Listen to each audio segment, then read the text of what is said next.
Hello everyone, and welcome back to another Minecraft YouTube video. And today, we're going to be having a little bit of a look at the Farlands. Now, the Farlands is a little bit different from what it used to be. It still exists. It hasn't been fully removed. I know a while back, I think they did a patch to try to fix it. So it's better and further away. But an infinite world is not infinite. And you can get to the Farlands, and some weird things do start happening. Now, of course, this is on Bedrock Edition. I'm going to be looking at the Bedrock Farlands, and I believe they're very different from any form of Java Farlands. So if you're on Java Edition and this isn't relevant to you, then I'm sorry. I normally try to make my videos good for both Java and Bedrock, but today this is mostly just the Bedrock Farlands looking at. So let's get straight into looking at the Farlands, and I'm going to start talking about a bit of numbers, well, coordinates. Okay everyone, so we're here 5 million blocks from spawn. And as you can see, it looks pretty normal still. Now the main difference that you'll find when you've come this far out is that when you try to move, it's a bit jerky, because it has trouble loading in the new strips of the world. Now, I have thought this was interesting because I always assumed that Minecraft generated its land in full chunks, like one chunk and the next chunk. But as we go further on, you'll see that it also seems to be generated in strips. And I don't know how that works. But you'll see, as we go further into the Farlands, you'll actually start seeing the strips of generation. Now, something else interesting about once you get to this point, so this is like the beginning of the Farlands, you're not experiencing it as much here, but things start to compress. So this is your Farlands compression here. You can see the fence gate from a side-on view, if you can actually get a side-on view, which is hard to do with this.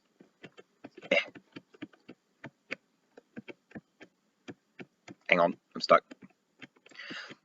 But if you get a side-on view, there you go, it's invisible. It literally has a perfect line of a hitbox, and you can't see anything but a black line. When you mouse away, it's completely gone. Right, now if we go further into the Farlands, let's say we go to 10 million blocks. Now by this point, the block generation still seems the same. You can see it's raining, nothing weird about that. If you try to move though, look, I'm trying to move forward. It has a really hard time moving, but you can move left and right with relative ease, but it's when you try to continue going further into the Farlands that you have these troubles. Another thing is that by this point, all the blocks are phantom blocks. So it's given the air blocks the textures of the blocks they should be, but it still hasn't changed them. They're still air blocks, just with different textures, which is something interesting. It means that if you manage to come here in survival, you just all of a sudden drop off the edge of the world through these blocks. But Bedrock is still solid at this point, which is something, I guess. But if you go further to 15 million, so we'll go like this.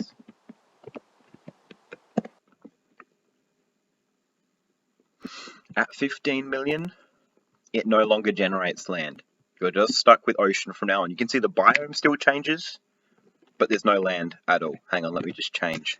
Hang on. Okay, so as you can see, it no longer generates land, but you can still see the biomes change from the watercolor. And I think it still generates structures. Like, as we come close to the water, hang on, let's get here so we can see. You've still got, like, your lava pools where your caves would have been. You've still got all kinds of weird portals and everything, but it doesn't generate the land or the rock. All it generates is things like lava and generating structures. And it's really strange, because at this point, once you get this far out in the world, lava and water no longer make stone, which I guess makes sense seeing it's not generating any solid blocks, but it's still interesting to see. So we go further on into the Farlands. Okay, here, 20 million blocks in, and you can start seeing that it stops generating every second stripe. and this is really weird. You can no longer move to the left or right, and you get stuck directly between the water and the air, and there's no light traveling through the water anymore, so the minute you go into water, the light level drops immediately to 0. The water itself is phantom water. Like, if you tried to swim in this, you would just fall. If you tried to walk on the bedrock, you just fall.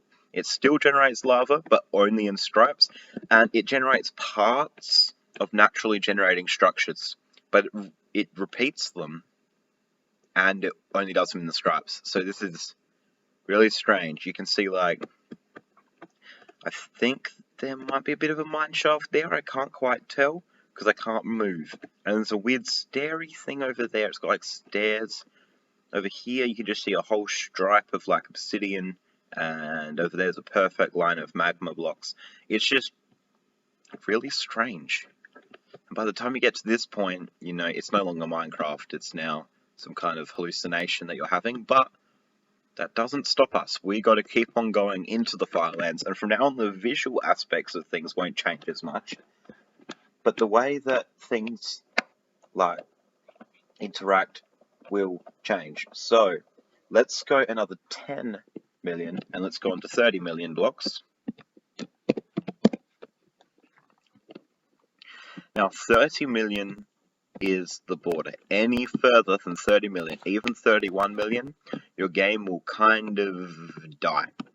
And you can't even get there properly through teleportation. See, we're currently at 30 million blocks.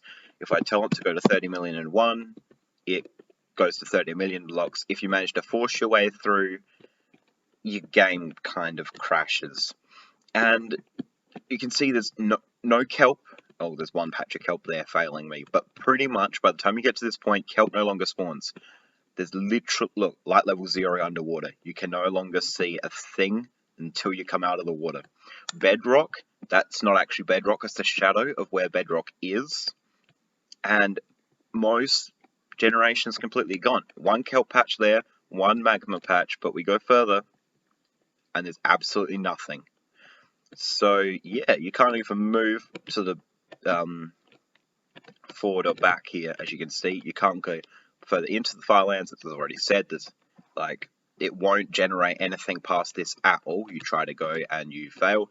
You go this way, you can't walk. You need to use commands to go back away from the Farlands. But at this point, you can pretty much give up your game if you're this far, and you're not going to go any further. This is the edge, so that's pretty much as far as you can go. So now the question is, that some people are going to ask, is what is the Farlands? Now, as far as I understand, and this may be different since they've done some update or a patch or something, but from what I have heard, is that it tries to generate the world from the spawn point. So the further from the spawn point you go, the more it has to think about, like the computer has to struggle because the spawn point's so far away and there's so many chunks between that it has to remember each time because it has to add them to the library. And by this point, there's like 30 million blocks between me and the spawn point, which is quite a bit for the game to have to compute, but from the spawn point to this point. So when you're actually at the spawn point, even if you've traveled further away, all the further away blocks are just been catalogued in deep storage and it doesn't need them.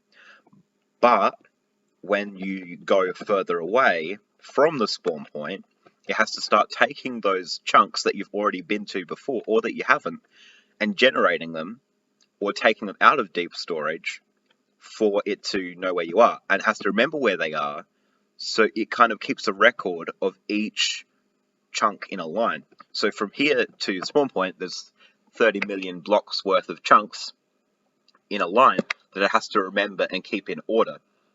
Whereas if I now went back to spawn, so we teleport ourselves to spawn point, now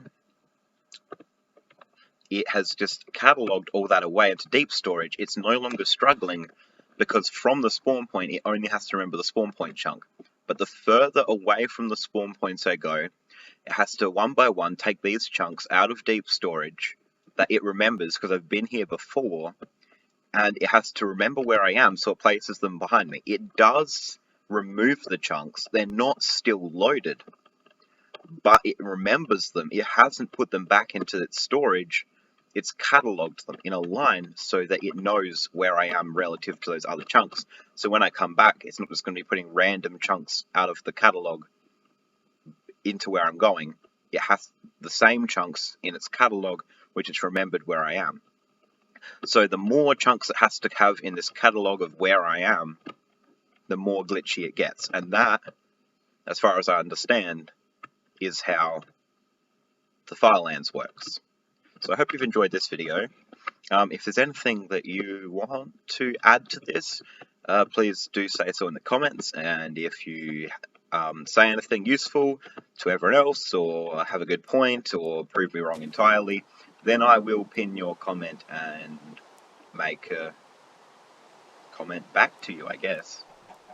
So I hope you like this video. Please like and subscribe, and I will see you next time. Bye!